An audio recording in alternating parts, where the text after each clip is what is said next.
Good morning dear students. आज हम लोग एक महत्वपूर्ण कॉन्सेप्ट जो कि स्टैटिस्टिक्स से रिलेटेड है और यह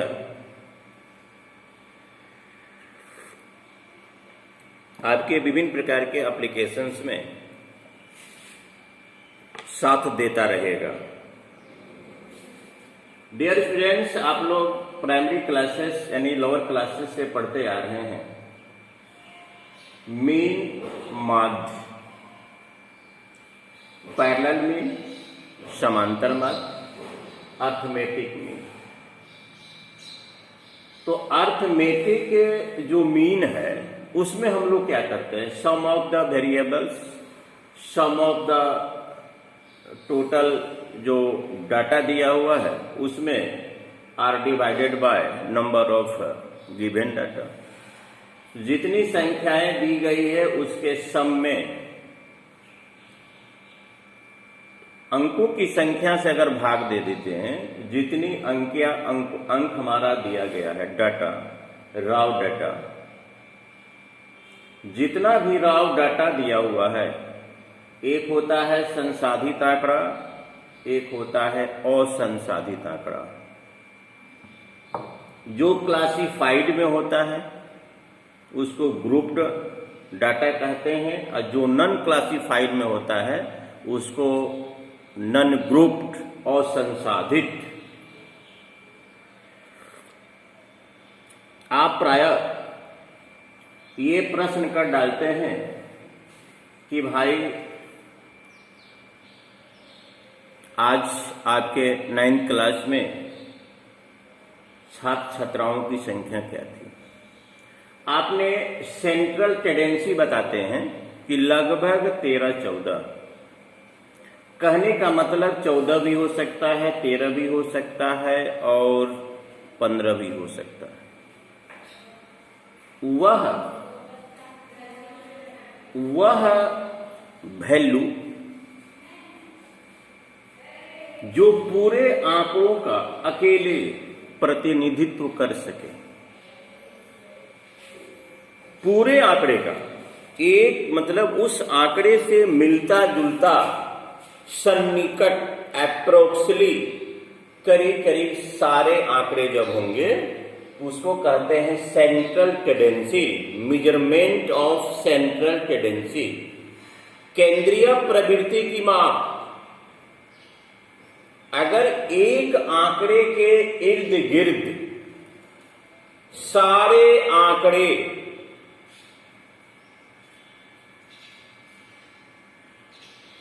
परिभ्रमण करते हैं या एक आंकड़े के मान के बराबर मिला जुलाकर सभी आंकड़े सन्निकट में हैं, एप्रोक्सली में है, लगभग में है, नियर अबाउट में है, उसको कहते हैं सेंट्रल मेजरमेंट, सेंट्रल टेंडेंसी, केंद्रीय प्रवृत्ति की माप। अब यहां पर क्या है, समांतर माध्य, अर्थमेटिक मीन। इसमें हम लोग क्या करते हैं कि अंकों के कुल योगफल में अंकों की संख्या से भाग दे देते हैं। अंकों के कुल योगफल में जैसे मान लिया जाए 4 है, 5 है, 6 है, 8 है, 12 है। इसका आपको पैरेलल मीन निकालना है। इसका आपको पैरेलल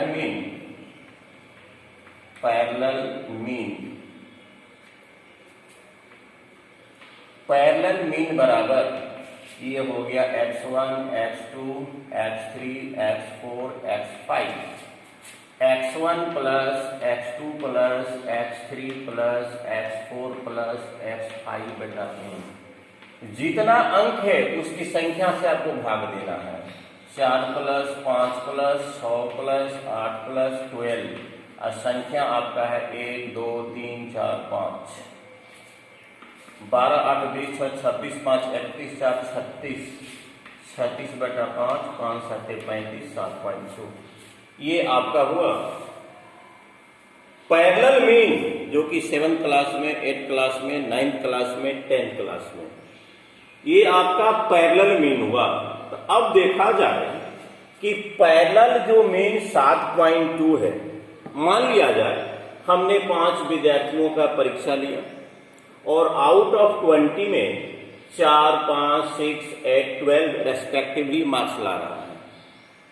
कोई अगर व्यक्ति हमसे प्रश्न करता है कि सर आपने इस 5 विद्यार्थियों का जो एग्जाम लिया उसका एवरेज मार्क्स क्या आया, तो हमारा जवाब होगा 7.2। लेकिन 7.2 के नियरेस्ट में लगभग 8 और 6 है। अब बाकी बाद में बहुत का अंतर है, बाकी बाद में बहुत का अंतर है, इसलिए यह सेंट्रल टेंडेंसी के अंतर्गत नहीं आएगा। लगभग वह मान, वह मान जो पूरे गिवन रॉ आंकड़ा का लीडरशिप करता हो। एक आंकड़ा बता देने से लगभग सारे आंकड़े उससे रिलेटेड हो जाएं, सारे आंकड़ों का वैल्यू उससे रिलेटेड हो जाए।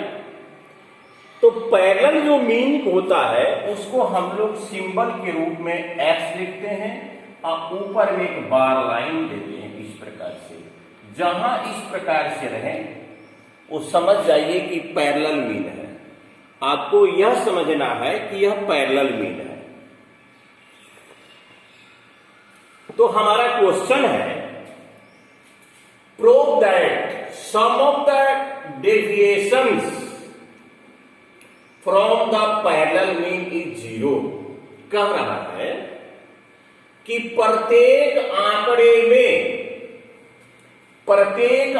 में पहले समांतर मान निकाल लीजिए, अर्थमेटिक मीन निकाल लीजिए। प्रत्येक आंकड़े में पैरेलल मीन को घटाकर इकट्ठा कीजिएगा और जब उसको जोड़िएगा तो उसका सम 0 होगा। ये हो गया पहला given data. Second, third, fourth, 5 इसमें बारी बारी से रिप्लेसमेंट करना है।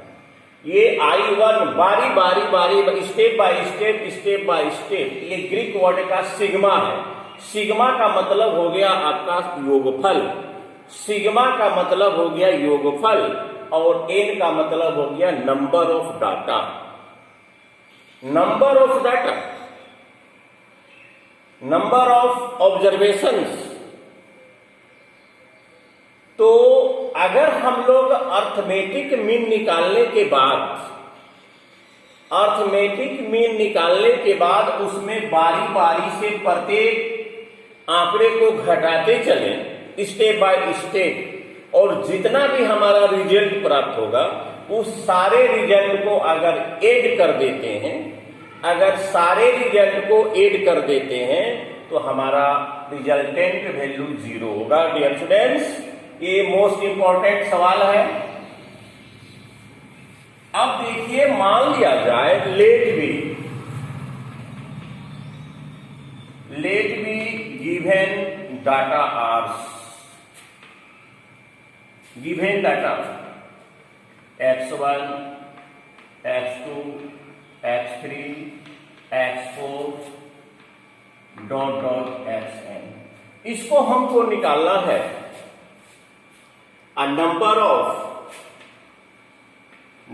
ऑफ टर्म मान लीजिए n है, नंबर ऑफ टर्म हमारा n है।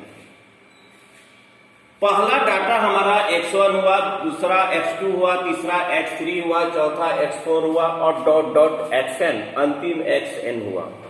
चूंकि हम लोग थ्योरिकल में चल रहे हैं, प्रैक्टिकल में नहीं चल रहे हैं, तो हम मान लिया जाए टोटल डाटा हमारा n है। टोटल डाटा हमारा n है।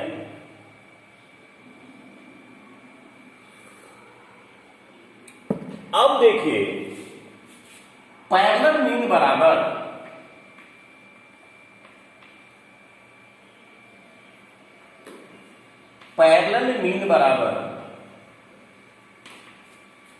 x1 plus x2 plus x3 plus x4 plus dot dot plus x n बटा एन। अभी हमने बताया था कि नन क्लासिफाइड नन ग्रुप आंकड़े का अगर मीन निकालना है तो पैरेलल मीन में हम लोग क्या करते हैं, सभी अंकों को जोड़ देते हैं और अंकों की संख्या से भाग दे देते हैं। सभी अंकों को जोड़ देते हैं और अंकों की संख्या से हम भाग दे देते हैं। तो पैरेलल मीन को लिखते हैं किसके द्वारा, x के द्वारा, बराबर x1 plus x2 plus x3 x4 plus dot dot plus xn बटा n। क्रॉस मल्टीप्लिकेशन कीजिए, nx बराबर x1 plus x2 plus x3 plus x4 plus dot dot xn। nx का वैल्यू आपका इतना आया, nx का वैल्यू आपका इतना आया। तो हम लोगों को क्या करना है, nx में जो पैरेलल मीन आया, ये आंकड़ों का योगफल हो गया, ये आंकड़ों का योगफल हो गया। हम लोग को क्या करना है, प्रत्येक आंकड़े में पैरेलल मीन को घटा देना है। प्रत्येक आंकड़े में पैरेलल मीन को घटा देना है। तो प्रत्येक आंकड़ा हमारा क्या हुआ, प्रत्येक आंकड़ा हमारा क्या हुआ,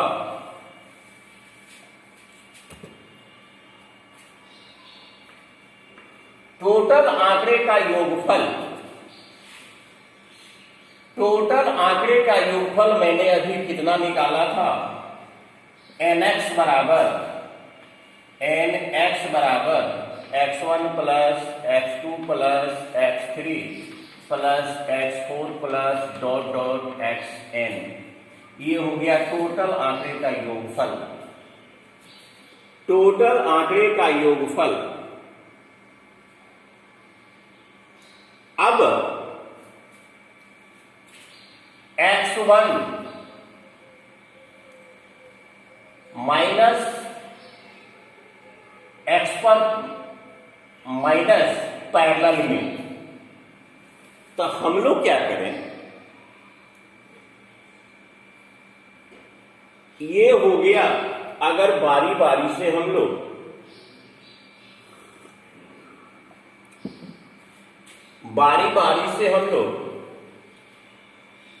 इसमें इसको घटाते चले, x1 minus x, x2 minus x, x3 minus x, x4 minus x plus dot dot xn minus x dash. यही हमारे पास डाटा था, डाटा हमारे पास तो यही था, x1 x2 x3 x4 और xn। उसमें हम क्या किए, बारी बारी से, उसमें हम क्या किए, बारी बारी से प्रत्येक गिवन आंकड़े को, गिवन डाटा को माइनस करते चले गए। तो माइनस किए तो भाई हमारा रिजल्ट क्या मिलेगा, पॉजिटिव वाले को एक तरफ कीजिए, एक तरफ पॉजिटिव वाले को एक में जोड़िए, x1 plus x2 plus x3 plus x4 plus dot dot xn। और कितना है हमारा parallel mean, 1 2 3 4 5, let be parallel mean of number of the parallel mean मान लीजिए n। क्योंकि हम लोग यहां पर सपोज माने हैं n, तो पैरेलल मीन की संख्या भी n, तो एक मीन का वैल्यू x पर बारकोड्स है, बार लाइन है, यह हो गया nx। x1 plus x2 plus x3 plus x4 plus dot dot xn। Dear students, xn का वैल्यू हम कितना निकाले हैं फर्स्ट फेज में, xn का वैल्यू कितना निकाले हैं x1 plus x2 plus x3 plus x4 plus dot dot plus xn, x1 plus x2 plus x3 plus x4 plus dot dot xn minus x1 minus x2 minus x3 minus x4 minus xn, सबको काट दीजिए। देखिए तो क्या value आया, 0। प्रत्येक जो हमारा पैरेलल मीन आया, उस पैरेलल मीन को बारी बारी से यहां पर मैंने रिप्लेसमेंट करके अब प्रत्येक डाटा में मैंने घटाया, प्रत्येक डाटा में घटाया बारी बारी से। सिग्मा मतलब योगफल, सम ग्रीक वर्ड्स है, एन माने हो गया number of the data, number of the given data, और ये इंडिकेट करता है कि बारी बारी से रिप्लेसमेंट कीजिए। मैंने बारी बारी से रिप्लेसमेंट किया। पहले डाटा में पैरेलल मीन घटाया, दूसरे डाटा में पैरेलल मीन घटाया, तीसरे डाटा में पैरेलल मीन घटाया, चौथे डाटा में पैरेलल मीन घटाया, पांचवें डाटा में पैरेलल मीन घटाया। पॉजिटिव वाले को एक तरफ किया और निगेटिव वाले एक तरफ रखा। तो भाई निगेटिव वाला क्या था, 1 2 3 4 5 पैरेलल मीन था, लेकिन यहां पर नंबर ऑफ टर्म मैंने x माना है, नंबर ऑफ टर्म x माना है, तो उसकी संख्या हुआ nx, और nx का वैल्यू मैंने पहले निकाल चुका है। nx का वैल्यू पहले निकाल चुका है, x1 plus x2 plus x3 plus x4 plus dot dot xn। nx के जगह पर उसको डिस्प्लेसमेंट कर दिया। इस प्रकार से इस पूरे इक्वेशन का वैल्यू 0 हुआ, जो साबित करता है कि द सम ऑफ डिविएशन, विचलन, घटाव, deviation from the parallel mean, parallel mean में प्रत्येक आंकड़े को घटाया जाए, पैरेलल मीन में प्रत्येक आंकड़े को घटाया जाए, और जो उसका रिजल्ट आएगा, वह रिजल्ट क्या होगा, 0 होगा। अब चलिए एक हम नंबरिकल वैल्यू देकर आप लोगों को समझाते हैं। नंबरिकल वैल्यू देकर आप लोगों को हम समझाते हैं। मान लिया जाए आपके पास 5 आंकड़ा है, 10 है, 12 है, 8 है, 2 है, 8 2 10, 10 12 22, 10 32, ठीक है। ये x1 हुआ, ये x2 हुआ, ये x3 हुआ, ये x4 हुआ। तो मीन बराबर x1 plus x2 plus x3 plus x4, ये पैरेलल मीन कहते हैं। पैरेलल जब मीन कहेगा निकालेंगे पैरेलल विधि से, तो ये हुआ नॉन क्लासिफाइड डाटा के लिए। अब बटा n, तो x डैश बराबर 10 प्लस 12 प्लस 8 प्लस 2 बटा 4, 8 2 10 32, 32 बटा 4 बराबर 8 हुआ। और according to concept x minus x1 minus x parallel mean, x2 minus parallel mean, x3 minus parallel mean, x4 minus parallel mean. चलिए पहला आंकड़ा कितना है, 10। पहला आंकड़ा आपका 10 है, 10 बैठाइए। पैरेलल मीन कितना है आपका, 8। दूसरा आंकड़ा कितना है, 12, पैरेलल मीन 8। तीसरा आंकड़ा कितना है, 8, पैरेलल मीन 8। चौथा आंकड़ा कितना है, 2, पैरेलल मीन 8। 10 में 8 गया -2, 12 में 8 गया 4, यहाँ हो गया आपका 0, और यहाँ कितना हो गया आपका, 8 में 2 गया -6, 8 में 2 गया -6। 10, 10 में 8 गया -2, 12 में 8 गया 4, 8 में 8 गया 0, और 2 में 8 गया -6, तो कितना हुआ 6 4 10, 6 4 10, गलती हो रहा है, 12 10 22, 12 10 22, 22 8 30, 30 2 32, 32 4 8 32, 1 2 3 4 12।